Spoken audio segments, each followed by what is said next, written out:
ती जाणून घेतली, तुम्हाला काय प्रथमदर्शनी या ठिकाणी समजलं आणि तुम्ही काय यावर मीडियाने त्याला किती मोठा गुंड केला, किती मोठा पैशावाला केला।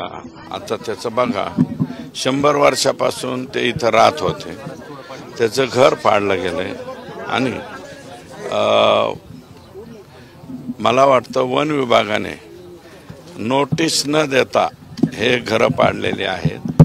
तर हे असं कोणत्या नियमाने त्यांनी केलंय, तर त्याचे उत्तर आम्हाला मिळाले तर बरं।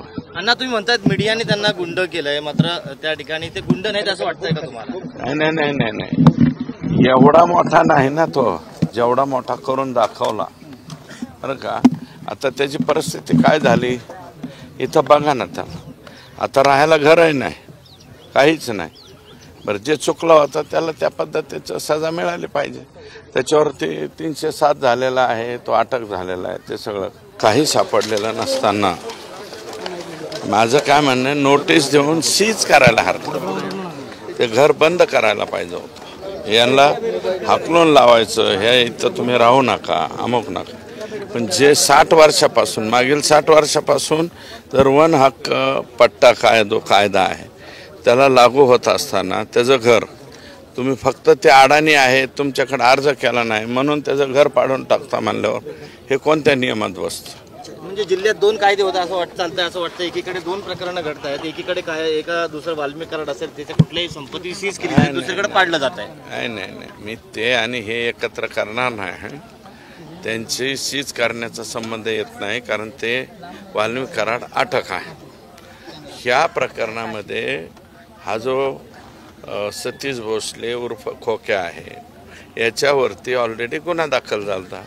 पोलिसांनी ते जे व्हिडिओ पाहिला, व्हिडिओ पाहून तिकडचं बुलढाणा जिल्ह्यातला जो कोणी तक्रारदार होता त्याची तक्रार घेतली होती।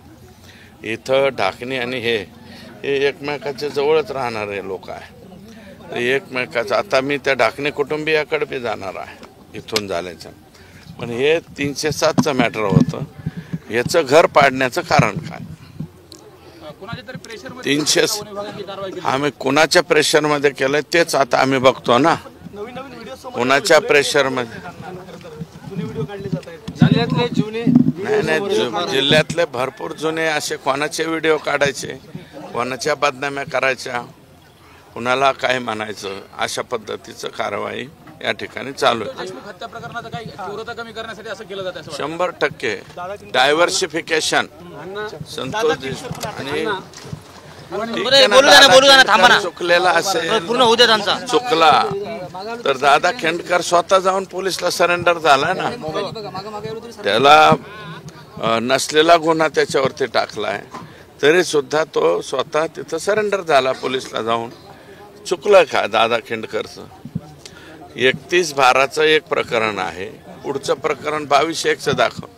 आणि फिर्यादी काय म्हणतोय, मी जिथं फिर्याद दिली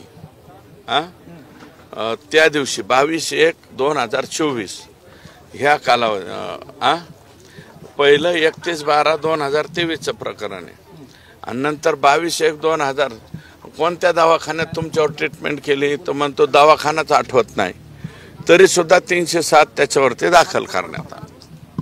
वन विभागाचे लोक आहेत ना, हे जवळपास गेली 10 ते 15 वर्षापासून तालुका टाकला गेलाय, इतकी बेसुमार वर्ष थोडं या संदर्भात काही कार्यवाही केली जात नाही, याबद्दल काय म्हणता तुम्ही? इथं 0% मला वाटतं शिरूर तालुक्यात वृक्ष लागवड किंवा वृक्ष 0% आलंय।